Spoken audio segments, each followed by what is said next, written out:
Hello again, everyone. I continue to read from Thomas and Friends 5-Minute Stories, the Sleepy Time collection.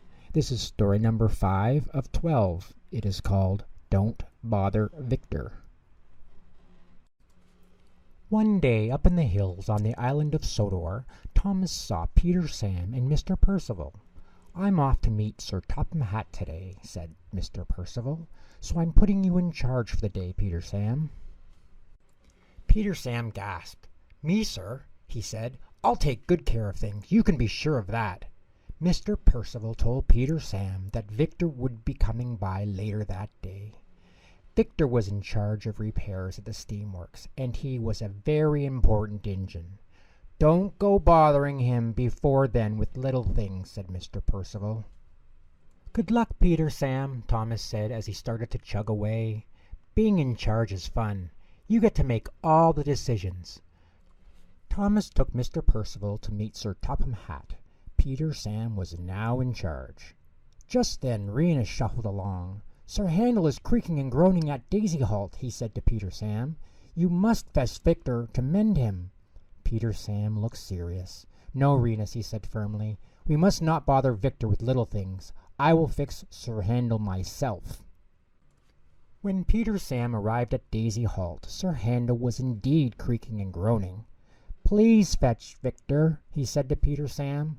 "I'm sure I can fix you," said Peter Sam. "I think you just need more oil." So Sir Handel's driver added more oil, but Sir Handel creaked more than ever. Just then Renus came along.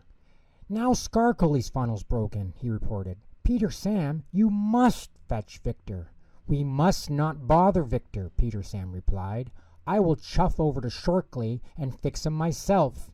And off he puffed, leaving Sir Handel behind. Skarli was weeshing with worry. "My funnel is blocked," he said. "Please fetch Victor." "Don't worry, Skarli. I'm sure I can fix you," said Peter Sam. He thought hard. "We need to put some water down your funnel." So Skarloey's driver put water down his funnel, but that only made things worse. "All that water has put out my firebox," Skarloey cried. Peter Sam was upset. He realized that he hadn't done a very good job of being in charge. He puffed along sadly until he came to a stop himself. "Oh no," he groaned. "Now I've run out of coal." Luckily, Renus came by and found Peter Sam. "I've run out of coal," Peter Sam told him. "Please fetch Victor." Renus chuckled. "But you said we shouldn't bother Victor." Then Peter Sam remembered what Thomas had told him. "When you are in charge, you get to make all the decisions," Peter Sam said out loud. "Renus, I've decided we can bother Victor." Victor managed to fix all the broken engines.